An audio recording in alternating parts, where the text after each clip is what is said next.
Para pemirsa, mari kita melihat ketetapan Allah yang sempurna, ditunjukkan secara gamblang lewat perumpamaan.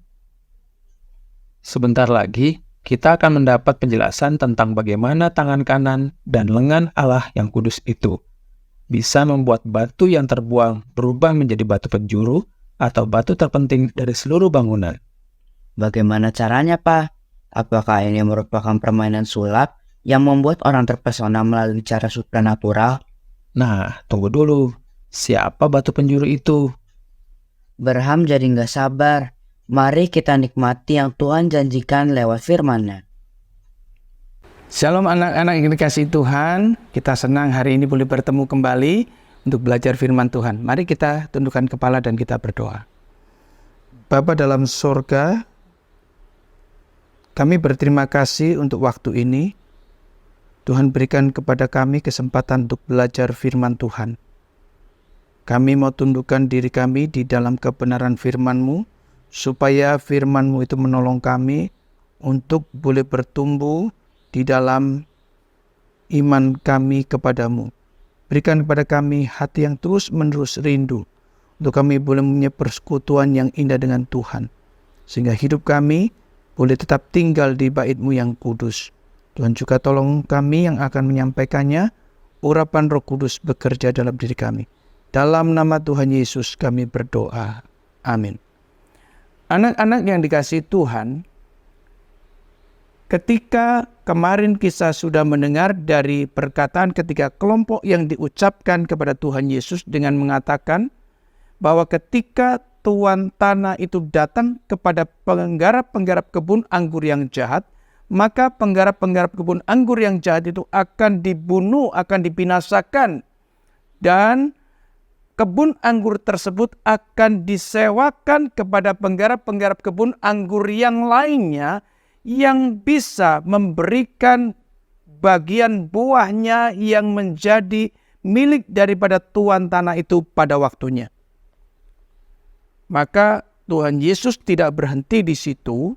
Tuhan Yesus meneruskan pengajarannya dengan mengatakan kepada orang-orang tersebut dengan mengatakan seperti ini.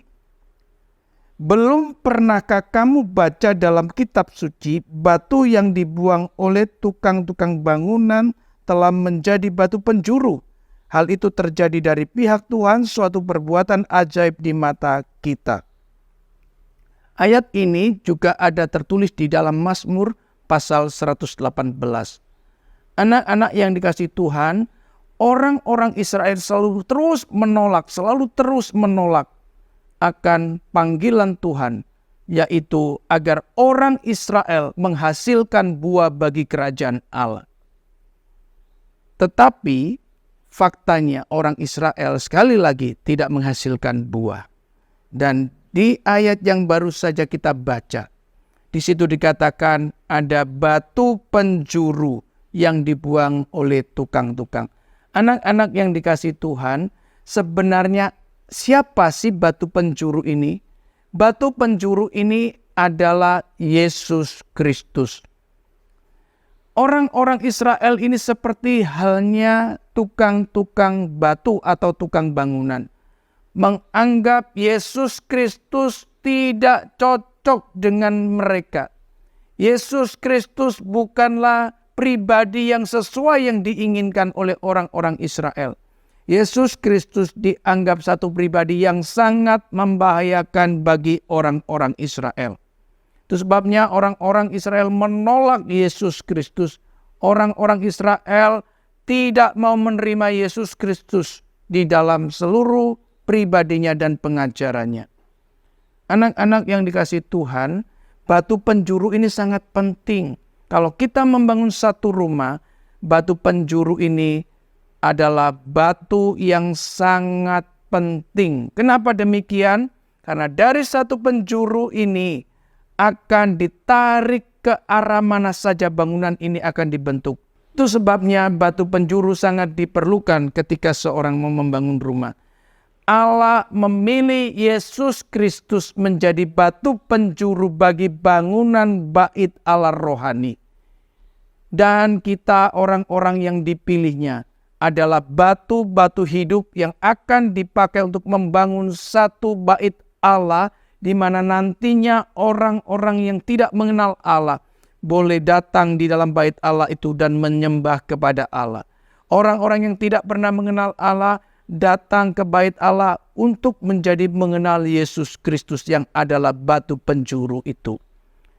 Anak-anak yang dikasihi Tuhan, adalah satu hal yang sangat mengerikan bahwa kerajaan Allah akan dicabut dari orang-orang Israel. Karena orang-orang Israel tidak berbuah bagi kerajaan Allah. Dan kita adalah orang-orang yang nantinya dipakai oleh Tuhan untuk masuk di dalam kerajaan Allah. Anak-anak yang dikasihi Tuhan, betapa mengerikannya batu penjuru ini bagi orang-orang yang menolak Dia. Karena batu penjuru itu adalah Yesus Kristus. Barang siapa yang menolak Yesus Kristus, dia akan mengalami kebinasaan. Karena Alkitab mencatat, siapa yang jatuh ke atas batu itu, ia akan hancur. Dan barang siapa yang ditimpa batu itu, ia akan menjadi remuk. Anak-anak yang dikasihi Tuhan, jatuh ke atas batu itu akan menjadi hancur. Ditimpa oleh batu itu, yaitu batu penjuru itu, akan menjadi remuk. Artinya bahwa barang siapa yang menolak Yesus Kristus sebagai Tuhan dan Juru Selamat, sebagai batu penjuru bangunan bait Allah rohani itu, mereka pasti akan binasa. Anak-anak yang dikasihi Tuhan, ketika orang-orang yang disebutkan 3 kelompok itu, yaitu ahli-ahli Taurat, imam-imam kepala, dan tua-tua orang Yahudi, mengerti bahwa apa yang diucapkan oleh Yesus Kristus itu adalah tentang diri mereka. Maka mereka dengan geram ingin berusaha segera mungkin menangkap Yesus. Dan kalau boleh, mereka juga akan membunuh Yesus Kristus. Tetapi ketiga kelompok ini masih punya rasa takut kepada orang banyak yang hadir saat itu. Karena kebanyakan orang Israel saat itu masih belum berpihak kepada ketiga kelompok ini. Itu sebabnya, karena saatnya belum tiba, Yesus Kristus saat itu tidak ditangkap oleh ketiga kelompok ini. Karena mereka takut kepada banyak orang yang saat itu sekali lagi belum berpihak kepada ketiga kelompok ini. Karena orang-orang Israel yang hadir saat itu begitu banyak menganggap Yesus Kristus itu adalah nabi. Anak-anak yang dikasihi Tuhan, kalau kau saat ini sudah menerima Yesus Kristus, aku juga sudah menerima Yesus Kristus. Mari kita punya semangat terus di dalam hidup kita untuk kita boleh menjadi batu-batu yang hidup di dalam bangunan bait Allah, di dalam bangunan daripada kerajaan Allah, supaya kau dan aku boleh membawa orang lain untuk menyembah Allah yang hidup di dalam bait-Nya yang kudus. Amin. Mari kita tundukkan kepala dan kita berdoa. Bapa dalam sorga, kami bersyukur, kami berterima kasih. Jikalau kami orang yang berdosa, orang yang tak layak di hadapan Tuhan, Tuhan berikan kesempatan kepada kami untuk menjadi bagian batu-batu yang hidup di dalam pembangunan bait Allah yang kudus, bait Allah rohani. Juga kami dipakai oleh Tuhan untuk menjadi bagian daripada kerajaan Allah, untuk kami boleh bersama-sama dengan Yesus Kristus memerintah di dalam kerajaan Tuhan. Terima kasih Tuhan. Tolonglah kami Tuhan untuk senantiasa menjadi pribadi-pribadi yang berbuah bagi kerajaan Allah. Terima kasih Tuhan untuk firman-Mu hari ini. Dalam nama Tuhan Yesus kami berdoa.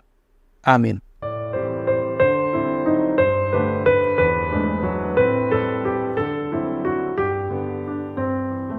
Puji Tuhan, Allah punya beragam cara untuk menahan sisa panas hati orang menjadi puji-pujian yang menyenangkan bagi dia. Berham juga mengamati hal yang sama, karena biasanya Tante Lina dulunya mendengarkan firman, tetapi hatinya tertusuk oleh kemarahan. Oh iya, sekitar setahun yang lalu ternyata firman yang diberitakan bisa mendatangkan kebaikan.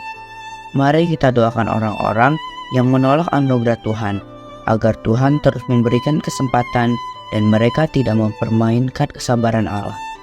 Semakin kagum dan mengerti kesabaran dan hikmat Allah. Untuk mendapat pemahaman yang melimpah, mari lanjut baca dari Matius 22 ayat 1-7. Dah.